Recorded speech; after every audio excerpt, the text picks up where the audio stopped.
भेड़ियों का आतंक और रहस्यमयी युवती की कहानी। बहुत समय पहले उत्तर भारत के घने जंगलों और हिमाच्छादित पर्वतों के बीच स्थित एक भव्य और समृद्ध राज्य था, सूर्यगढ़। यह राज्य अपने स्वर्णिम महल, लाल पत्थरों की किलाबंदी और नीलम जड़े शाही द्वारों के लिए दूर दूर तक प्रसिद्ध था। सूर्यगढ़ के राजा अनिरुद्ध सिंह न केवल युद्ध कला के माहिर थे, बल्कि न्यायप्रिय और दयालु शासक के रूप में भी जाने जाते थे। उनकी तलवार की धार युद्ध में बिजली की तरह गिरती थी, लेकिन दरबार में उनकी वाणी वो फूलों की तरह कोमल होती। राजा का एक सिद्धांत था, राजा का सबसे बड़ा कर्तव्य अपने प्रजा के सुख के लिए जीना है, अपने सुख के लिए नहीं। उनकी रानी मालिनी देवी असाधारण सुंदर और बुद्धिमान थी। उनका प्रभाव महल से लेकर गांवों तक था। मालिनी अपने हाथों से अनाथ बच्चों को भोजन कराती और दरबार में बैठकर राज्य की समस्याओं पर सुझाव देती। राज्य में चारों ओर हरियाली थी, खेतों में लहराती फसलें, मंदिरों में बजते घंटे और बाजारों में सुनहरे चांदी के आभूषणों की चमक। लोग कहते थे कि सूर्यगढ़ में गरीबी नाम की कोई चीज नहीं, परंतु किसी भी युग की तरह यहां भी शांति लंबे समय तक स्थायी नहीं रही। एक दिन राजधानी के दक्षिणी द्वार से एक वृद्ध साधु आया। उसके कपड़े धूल और राख से सने थे, हाथ में कमंडल और माथे पर लंबा चंदन का तिलक। वह सीधा महल के दरबार में पहुंचा और ऊंची आवाज में बोला, महाराज, 7वें पूर्णिमा के बाद आपके राज्य पर एक ऐसा संकट आने वाला है जिसे न तलवार रोक पाएगी, न सोना खरीद पाएगा। राजा अनिरुद्ध ने शांत स्वर में पूछा, महाराज, यह संकट कैसा है और हम इससे कैसे बच सकते हैं? साधु ने उत्तर दिया, यह संकट टूटे हुए वचन से जन्म लेगा और इसे रोकने के लिए आपको अपना सबसे प्रिय त्यागना होगा। यह सुनकर दरबार में सन्नाटा छा गया। रानी मालिनी का चेहरा पीला पड़ गया और मंत्री एक दूसरे की ओर देखने लगे। राजा ने साधु को आदरपूर्वक आसन दिया और कहा, आपका आशीर्वाद ही हमारे लिए सबसे बड़ा कवच है, परंतु हम अपने वचन तोड़ने की कल्पना भी नहीं कर सकते। साधु ने बस मुस्कुराकर कहा, वचन तोड़ने की जरूरत नहीं होती, कभी कभी भाग्य खुद वचन को तोड़ देता है। और यह कहकर वह महल से चला गया। समय बीता। साधु की बात धीरे धीरे लोगों की स्मृति से धुंधली होने लगी। लेकिन 6वीं पूर्णिमा की रात एक रहस्यमय घटना हुई। राज्य के पूर्वी जंगल में रहने वाले शिकारी गांव के पास भेड़ियों का झुंड आ गया। ये सामान्य भेड़िए नहीं थे, उनकी आंखें लाल अंगारों की तरह जल रही थीं और उनके पदचाप से धरती कांप रही थी। कई गांव वाले घायल हुए और पशुधन का भारी नुकसान हुआ। राजा ने तुरंत अपने योद्धाओं को भेजा, लेकिन भेड़िए जैसे छाया बनकर गायब हो जाते। रानी मालिनी ने राजा से कहा, मुझे लगता है यह वही संकट की शुरुआत है जिसके बारे में साधु ने चेतावनी दी थी। राजा अनिरुद्ध ने तलवार उठाते हुए कहा, चाहे यह संकट हो या मृत्यु, मैं अपने लोगों की रक्षा करूंगा। भेड़ियों के लगातार हमलों से राज्य के लोग भयभीत हो चुके थे। अनिरुद्ध ने अपने सबसे कुशल योद्धाओं, सेनापति वीरेंद्र, धनुर्धारी अर्जुन देव और गुप्तचर प्रमुख राघव को दरबार में बुलाया। आज रात हम पूर्वी जंगल में डेरा डालेंगे, राजा ने आदेश दिया। जब तक इन भेड़ियों का अंत नहीं होता, महल में चैन से नहीं बैठूंगा। योद्धाओं ने युद्ध के लिए तलवारें, धनुष बाण और मशालें तैयार की। रानी मालिनी ने विदा करते समय राजा के हाथ में एक नीलम जड़ा ताबीज बांधते हुए कहा, यह मेरे प्रेम का प्रतीक है। जब तक यह तुम्हारे पास है, तुम्हें कोई हानि नहीं पहुंचेगी। चांदनी रात थी। जंगल में चारों ओर अजीब सी सन्नाटा पसरा था, जैसे कोई अदृश्य शक्ति सबको देख रही हो। अचानक झाड़ियों में हलचल हुई। लाल आंखों वाले 5 भेड़िए एक साथ झपट पड़े। अर्जुन देव के बाणों ने 2 भेड़ियों को ढेर कर दिया। वीरेंद्र की तलवार ने तीसरे को घायल किया, लेकिन बाकी 2 राजा की ओर बढ़े। राजा ने अपनी तलवार घुमाई और एक ही बार में दोनों को समाप्त कर दिया। लेकिन तभी एक अजीब बात हुई। जैसे ही आखिरी भेड़िया गिरा, ध्यान दे, वह धीरे धीरे मानव रूप में बदलने लगा। वह एक जवान आदमी था, जिसकी गर्दन पर चांदी का चांद बना हुआ था। राघव ने चौंकते हुए कहा, महाराज, यह तो कोई साधारण जानवर नहीं, बल्कि शापित मानव है। मरते हुए युवक ने धीमी आवाज में कहा, हम पर एक स्त्री का श्राप है। उस श्राप को तोड़ने के लिए राजा को अपना वचन तोड़ना होगा। और वह प्राण त्याग गया। राजा अनिरुद्ध के मन में साधु की भविष्यवाणी गूंजने लगी। वचन तोड़े बिना भी भाग्य उसे तोड़ देता है। अगले दिन जब राजा जंगल में और सुराग ढूंढ रहे थे, तो उन्होंने दूर से किसी के बांसुरी बजाने की आवाज सुनी। आवाज का पीछा करते हुए वे एक झरने के पास पहुंचे, जहां एक असाधारण सुंदर युवती बैठी थी। उसकी आंखों में अजीब सी चमक थी और उसके पैरों के पास 3 सफेद भेड़िए शांत बैठे थे। युवती ने मुस्कुराकर कहा, स्वागत है सूर्यगढ़ के राजा, मैं तुम्हारा इंतजार कर रही थी। राजा ने तलवार संभालते हुए कहा, तुम कौन हो और इन भेड़ियों से तुम्हारा क्या संबंध है? युवती ने जवाब दिया, मेरा नाम चंद्रिका है। मैं उसी शाप की वजह हूं जिससे तुम्हारा राज्य जूझ रहा है। चंद्रिका ने जो कहानी सुनाई उसने राजा को स्तब्ध कर दिया। कई वर्ष पहले चंद्रिका सूर्य ग्रह की सीमाओं में रहने वाले चंद्रवंशी कबीले की राजकुमारी थी। राजा अनिरुद्ध के पिता ने एक संधि के तहत उनके कबीले की रक्षा का वचन दिया था, लेकिन युद्ध के समय वह वचन पूरा नहीं हुआ और कबीले के अधिकांश लोग मारे गए। मरते समय चंद्रिका की मां ने श्राप दिया, सूर्यवंश का हर उत्तराधिकारी तब तक चैन से नहीं जी पाएगा जब तक वह अपने सबसे प्रिय को खो न दे। चंद्रिका ने कहा, भेड़िए मेरे कबीले के शापित लोग हैं। उन्हें केवल तभी मुक्ति मिलेगी जब तुम अपने दिल का सबसे प्रिय त्याग दोगे। चंद्रिका की बात सुनकर राजा अनिरुद्ध का मन विचलित हो उठा। अपने दिल का सबसे प्रिय त्याग करना होगा। उनके लिए रानी मालिनी उनकी सांसों से भी बढ़कर प्रिय थी।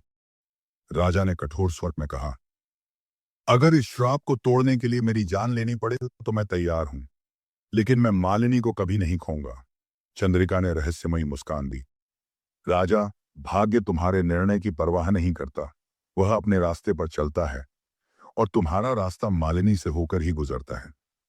राजा उसी रात महल लौट आए, लेकिन लौटते ही उन्होंने पाया कि रानी के कक्ष के पास अजीब सी ठंडक है, जैसे वहां हवा रुक गई हो। रानी के माथे पर हल्का सा चांदी का निशान उभर आया था, ठीक वैसा ही जैसा भेड़ियों की गर्दन पर था। मालिनी ने धीरे से कहा, अनिरुद्ध, पिछले 2 दिनों से मुझे अजीब सपने आ रहे हैं। सपने में मैं भेड़ियों के साथ जंगल में दौड़ रही हूं। राजा का दिल बैठ गया। राघव ने गुप्त जांच की और बताया कि महल में किसी ने रजत चूर्ण, चांदी का जादुई पाउडर फैला रखा है, जो श्राप के प्रभाव को बढ़ाता है। चंद्रिका अचानक महल में प्रकट हुई और बोली, राजा, अगर तुम रानी को बचाना चाहते हो तो आज रात का चांद ढलने से पहले अपने विवाह का वचन तोड़ दो। राजा ने क्रोध में कहा, यह संभव नहीं। मैंने 7 जन्मों का साथ देने का वचन लिया है। चंद्रिका ने गंभीर होकर कहा, तो तैयार रहो। आज रात तुम्हारी रानी तुम्हारे ही हाथों में मर सकती है। रात गहराते ही रानी की आंखों में लाल चमक आ गई और वह जैसे किसी अदृश्य ताकत के वश में हो गई। वह भेड़िए जैसी गति से राजा पर झपटी। राजा ने उसे पकड़कर रोकने की कोशिश की, लेकिन उसके अंदर की शक्ति सामान्य इंसान से कहीं अधिक थी। अर्जुन देव और वीरेंद्र भी दौड़े आए, लेकिन रानी ने उन्हें धक्का देकर गिरा दिया। राजा ने तलवार उठाई, लेकिन अगले ही क्षण वह जमीन पर गिरा दी। मैं वचन नहीं तोड़ूंगा, चाहे इसकी कीमत मेरी जान क्यों ना हो। जैसे ही सुबह की पहली किरण पड़ी, रानी होश में आ गई और रो पड़ी। मुझे कुछ याद नहीं, बस इतना कि मैं तुम्हें छोड़ना नहीं चाहती। लेकिन राजा ने देखा कि रानी की गर्दन का चांदी का निशान और गहरा हो गया है। चंद्रिका दूर से देख रही थी और धीमे स्वर में बोली, राजा, अब तुम्हारे पास समय बहुत कम है। सुबह होते ही राजा अनिरुद्ध ने अपने सबसे भरोसेमंद लोगों को बुलाया। सेनापति वीरेंद्र, गुरु वशिष्ठ, मुख्य जासूस राघव और पुराना मित्र अर्जुन देव। राजा ने कहा, महल में कोई है जो इस श्राप को भड़काने में मदद कर रहा है। जब तक हम गद्दार को नहीं पकड़ते, रानी खतरे में रहेगी। गुरु वशिष्ठ ने आंखें बंद कर ध्यान किया और बोले, राजन, यह गद्दार वही है जो रानी के सबसे करीब है। राघव ने गुप्त निगरानी शुरू की और पाया कि रानी की निजी दासी कनक रात को चुपके से महल के उत्तर पूर्वी हिस्से में जाती है, जहां वर्षों से कोई नहीं जाता। वहां एक पुराना कुआं था, जिसे श्रापित मानकर बंद कर दिया गया था। एक रात राघव ने कनक का पीछा किया और देखा कि वह कुएं में रजत चूर्ण डाल रही है। लेकिन जैसे ही राघव ने कदम बढ़ाया, उसके पीछे से किसी ने वार किया और वह बेहोश हो गया। उसी रात राजा को एक अजीब सपना आया। वह रणभूमि में खड़े हैं, उनके चारों ओर हजारों भेड़िए हैं।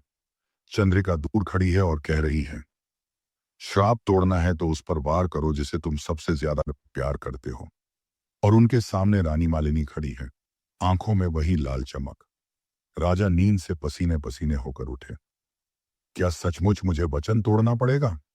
सुबह होते ही राघव होश में आया और राजा को बताया कि कनक ही असली गद्दार है। राजा ने कनक को पकड़ने का आदेश दिया, लेकिन जब सैनिक उसके कक्ष में पहुंचे तो वह गायब थी, मानो हवा में मिल गई हो। वीरेंद्र ने कहा, राजन, यह साधारण दासी नहीं, यह किसी और की भेजी हुई है। गुरु वशिष्ठ ने जोड़ा, मुझे डर है यह रानी की जुड़वां बहन कल्याणी हो सकती है, जिसे जन्म के समय अलग कर दिया गया था। यह सुनकर राजा स्तब्ध रह गए। मालिनी की बहन, लेकिन उसने कभी बताया क्यों नहीं? गुरु वशिष्ठ ने गंभीर स्वर में कहा, कल्याणी पर बचपन में ही श्राप लगा था और वही श्राप अब तुम्हारी रानी तक पहुंच गया है। राजा ने मुट्ठी भींची। तो अब यह सिर्फ श्राप तोड़ने की लड़ाई नहीं, यह परिवार को बचाने की लड़ाई है। गुरु वशिष्ठ ने राजा अनिरुद्ध को बताया कि कल्याणी को खोजने का एक ही रास्ता है, कृष्णधारा वन। यह वन चांदनी रातों में ही प्रकट होता था और उसमें प्रवेश करने वाले बहुत कम लोग लौटते थे। सेनापति वीरेंद्र और जासूस राघव रात होते ही निकल पड़े। जंगल में प्रवेश करते ही पेड़ों की डालियां आपस में ऐसे जुड़ गईं कि चांदनी छनकर नीचे गिर रही थी, मानो चांदी की धार बह रही हो। रास्ते में उन्हें रानी मालिनी की परछाई दिखी। राजा ने घोड़ा रोककर पुकारा, मालिनी, तुम यहां? लेकिन अगले ही पल वह परछाई धुएं में बदल गई और उनके सामने कल्याणी खड़ी थी। मालिनी जैसी ही शक्ल, बस आंखों में गहरा लाल रंग और होंठों पर एक रहस्यमयी मुस्कान। कल्याणी बोली, राजा अनिरुद्ध, तुम्हारी बहादुरी की कहानियां सुनी हैं, लेकिन इस बार तुम्हारा दिल ही तुम्हें हराएगा। कल्याणी ने बताया कि बचपन में उसे महल से निकाल दिया गया था क्योंकि एक भविष्यवाणी हुई थी, यह कन्या बड़े होकर अपने ही खून को नष्ट करेगी। उस दिन से वह जंगल की अंधी शक्तियों के साथ रहने लगी।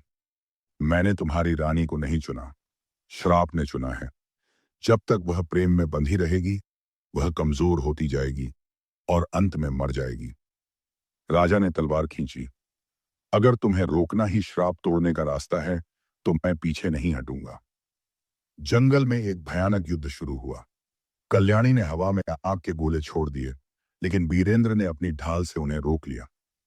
राघव ने पीछे से वार किया, लेकिन कल्याणी की ताकत असाधारण थी, वह हवा में गायब होकर दूसरी जगह प्रकट हो जाती। राजा ने मन में ठान लिया, इस लड़ाई को जीतने के लिए मुझे तलवार से ज्यादा दिमाग का इस्तेमाल करना होगा। लड़ाई के बीच अचानक रानी मालिनी वहां आ पहुंची। उसकी आंखों में आंसू थे। राजा, मत करो, वह मेरी बहन है।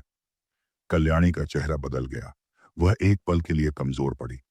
राजा ने यह मौका देखकर तलवार उठाई, लेकिन उनका हाथ रुक गया। क्या मैं सच में रानी के अपने खून पर वार करूं? कल्याणी और मालिनी आमने सामने थीं। मालिनी ने धीरे से कहा, दीदी, तुम्हारे साथ जो अन्याय हुआ वह हमारा पाप नहीं था, लेकिन तुम बदला लेकर खुद को और मुझे क्यों मिटा रही हो? कल्याणी की आंखों में आंसू छलक आए, लेकिन अगले ही पल उनका चेहरा फिर कठोर हो गया। मुझे नहीं चाहिए तुम्हारा प्रेम, मुझे चाहिए न्याय, और न्याय के लिए इस राज्य का विनाश जरूरी है। राजा अनिरुद्ध ने तलवार नीचे कर दी। कल्याणी, अगर तुम्हें मुझसे लड़कर सुकून मिलेगा तो आओ, मैं हार मानने को तैयार हूं। वीरेंद्र और राघव चौंक गए। महाराज, ये क्या कह रहे हैं? राजा ने बस इतना कहा, कभी कभी युद्ध जीतने के लिए खुद को हारने देना पड़ता है। जैसे ही कल्याणी वार करने के लिए आगे बढ़ी, मालिनी उनके सामने आ गई। अगर किसी की जान लेनी है तो मेरी लो, लेकिन मेरे पति और मेरे राज्य को छोड़ दो। यह सुनते ही जंगल का माहौल बदल गया। पेड़ हिलने लगे, हवाएं गूंजने लगीं और आसमान में बिजली कड़कने लगी।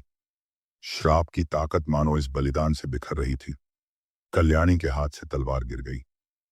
तुम अपने प्यार के लिए अपनी जान देने को तैयार हो? मालिनी ने मुस्कुराकर कहा, प्यार तभी सच होता है जब उसमें खुद को खो देने का साहस हो। जैसे ही उसने यह कहा, एक तेज सफेद रोशनी फैली और कल्याणी के भीतर से काली शक्ति बाहर निकलने लगी। उसका चेहरा अब मासूम लग रहा था, मानो वह फिर वही पुरानी बहन बन गई हो। कल्याणी ने धीरे से कहा, मैंने तुम्हें गलत समझा बहन, तुम्हारा प्रेम सच में पवित्र है। फिर उसने अपनी पूरी शक्ति से जंगल के श्राप को तोड़ दिया, लेकिन ऐसा करते ही उसका शरीर धूल में बदल गया और वह हवा में खो गई। मालिनी घुटनों पर गिर पड़ी और राजा ने उसे गले से लगा लिया। श्राप टूट चुका था, लेकिन इसके लिए एक बहन ने अपनी जान दे दी थी। श्राप टूटने के बाद जंगल का अंधेरा धीरे धीरे मिट गया। हवा में अब भय नहीं, बल्कि एक सुकून का एहसास था। पेड़ों की पत्तियों पर ओस की बूंदें चमक रही थी, जैसे पूरी प्रकृति ने राहत की सांस ली हो। राजा अनिरुद्ध और रानी मालिनी महल की ओर लौट रहे थे, लेकिन उनकी आंखों में अभी भी कल्याणी का चेहरा तैर रहा था। वह गलत थी, लेकिन वह भी हमारे अपने खून की थी। यह सोचकर राजा का दिल भारी हो उठा। महल लौटते ही सभा बुलाई गई। राघव और वीरेंद्र ने कहा, महाराज, युद्ध खत्म हुआ है, लेकिन राज्य को फिर से उठाने के लिए हमें लोगों का भरोसा वापस पाना होगा। राजा ने आदेश दिया, हर गांव में अनाज और पानी पहुंचाया जाए। श्राप के कारण जिनकी फसलें बर्बाद हुई, उन्हें मुआवजा दिया जाए। जिन सिपाहियों ने बलिदान दिया, उनके परिवारों को आजीवन सम्मान और सहारा दिया जाए। रानी मालिनी ने महिलाओं के लिए एक विशेष योजना शुरू की। युद्ध में अपने परिवार को खो चुकी हैं, उन्हें राज्य के महल में काम और सुरक्षा दी जाएगी। लोगों के दिलों में रानी के लिए आदर और भी बढ़ गया। राजा ने महल के बगीचे में एक स्मारक बनवाया। उस पर लिखा था, जिसने अपने गलत रास्ते से लौटकर प्रेम और त्याग का संदेश दिया, कल्याणी। यह स्मारक सभी को यह याद दिलाने के लिए था कि नफरत में भी बदलाव संभव है और प्रेम की शक्ति सबसे बड़ी है। 1 महीने बाद पूरे राज्य में शांति महोत्सव मनाया गया। संगीत, नृत्य और दीपों से पूरा नगर जगमगा उठा। बच्चे हंस रहे थे, बूढ़े आशीर्वाद दे रहे थे और महल में घंटों की मधुर ध्वनि गूंज रही थी। राजा और रानी बालकनी से अपने प्रजाजनों को देख रहे थे। राजा ने धीरे से कहा, मालिनी, अब मुझे लगता है यह राज्य सच में हमारा है, क्योंकि यह प्रेम और विश्वास से बंधा है। मालिनी मुस्कुराई, और यही हमारी सबसे बड़ी विजय है। कहानी का अंतिम संदेश, सिंहासन तलवार से नहीं, दिल से जीता जाता है। यह कथा हमें सिखाती है कि प्रेम, बलिदान और क्षमा ही असली ताकत है। मेरी आगे वाली वीडियो को सबसे पहले देखने के लिए वीडियो को लाइक और चैनल को सब्सक्राइब करें।